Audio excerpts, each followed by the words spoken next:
Hello, it's Maggie from Rock Paper Copy, and today's video we're going to discuss the subject that returns quite often for e-commerce owners, especially if they are selling products that they need photographs for, so anything from clothing, jewelry, let's say artwork, something they created, something that they need a photography. So obviously it excludes dropshipping, dropshipping businesses, and it excludes downloadable products.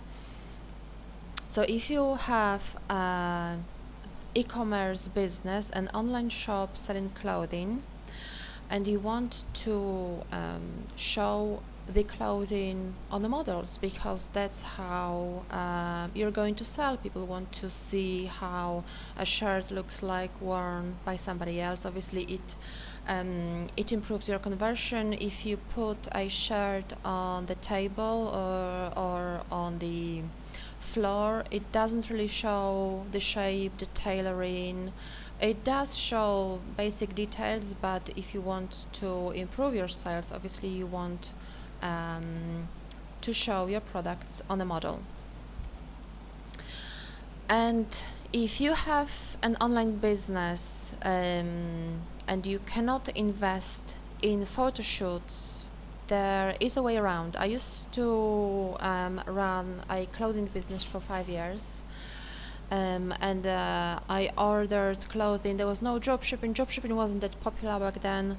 I had to order from the wholesalers, from distributors. They delivered my items to my house because I was working from home, and I had to take care of the rest, which means putting the images on my website. That was few good years ago, and I used to live in Plymouth, which was quite a big city, quite a university city, which is quite important. Because what I did in terms of taking photos, first of all, I think my first photo shoot, I just posted an ad for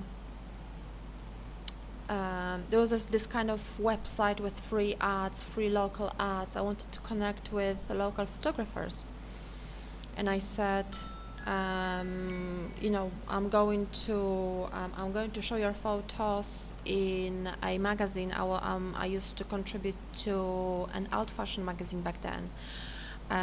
So I used to contribute the photos, the articles, and so on. Alt fashion magazine was and still is quite big in alternative fashion industry. So the photographers, if they wanted to have more exposure for their work, for their photos, they could contribute to this magazine as well. Obviously it was quite difficult, but if they worked with somebody else, if they had a good timing, that was possible. And obviously I wanted to make it happen for them. So what I did, I said, why won't we meet for the day, and you can photograph. We had to source the model. I think the photographer, there was the young lady, the photographer, her was it cousin or niece, someone from the family, was Debbie. I don't remember her second name, but she actually won Face of Plymouth year before, which was the beauty contest, local beauty contest. That was quite popular in Plymouth, and the winner then took part in I think UK beauty, something like that. So basically they granted their time for the whole day. Debbie modeled my clothing for the photos.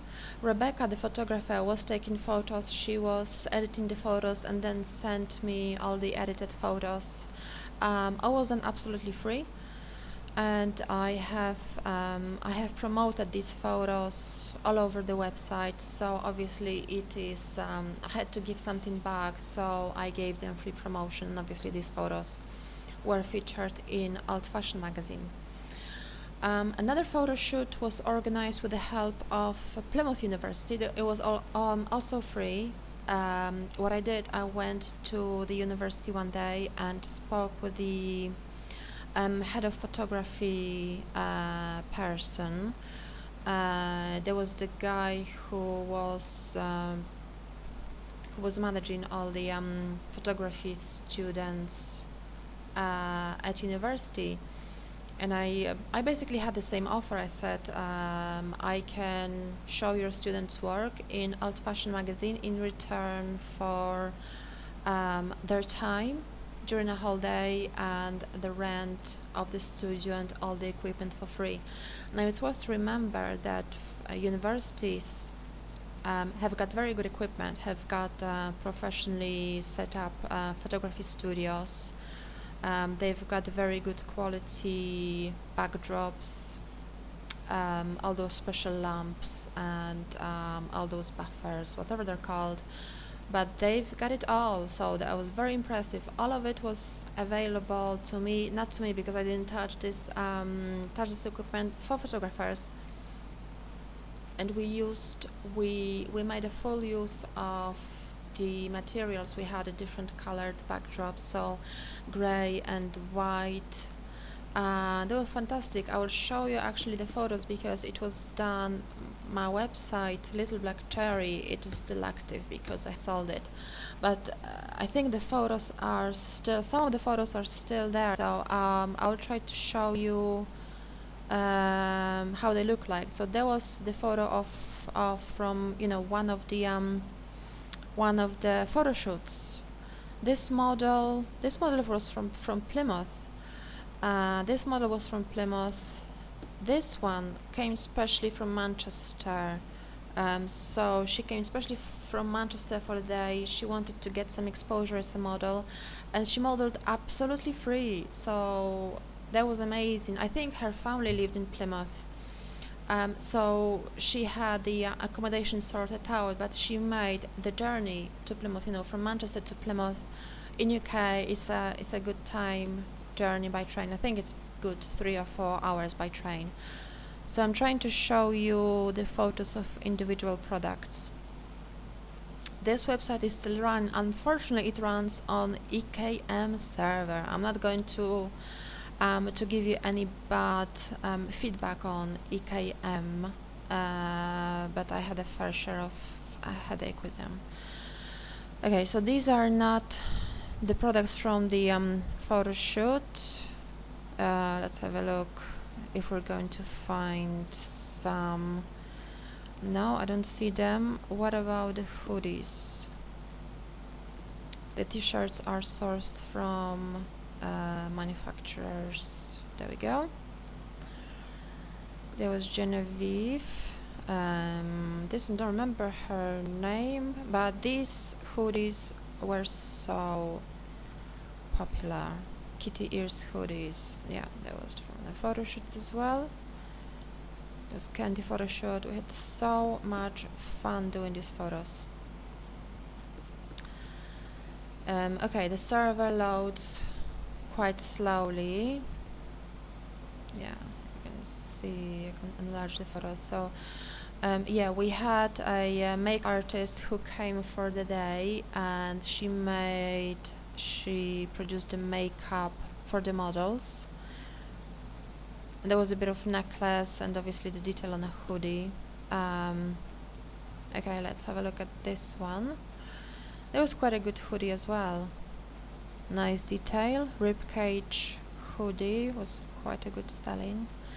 Yeah, we produced a makeup for this girl and she was wearing a hoodie. Yeah, so basically each photo shoot, I had a deal that They could send me all the edited photos, but they would send me all the original photos as well. So even if they were unedited, I could still edit them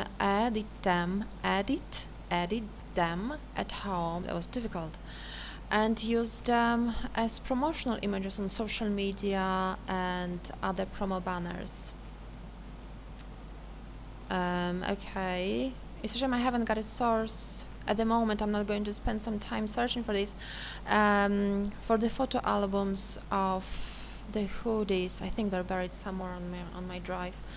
Anyway, I think we covered the technique, how you're going to organize photoshoot. Basically, it's important to follow up on your promises. Don't promise that you are going to show the photos in the magazine if you're not going to do that, if you haven't got a deal already set up in advance with the magazine. It's not fair, because photographers do that to get something back, to get some exposure on their name. If you do that, obviously give them the details how they are going to obtain the magazine. Maybe send them the I think it's going to, is it the print file, not the print file, the digital file of the magazine spread that you get from the editor. Obviously send it to the photographers and promote their work whenever you can. And that's how you can organize a photo shoot for free. Hope you found it useful.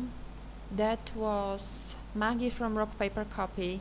If you want to receive any more videos on the subject of e-commerce, social media marketing, Instagram shoutouts, please subscribe to my channel, and also follow me on social media at Rock Paper Copy. Thank you so much for your time.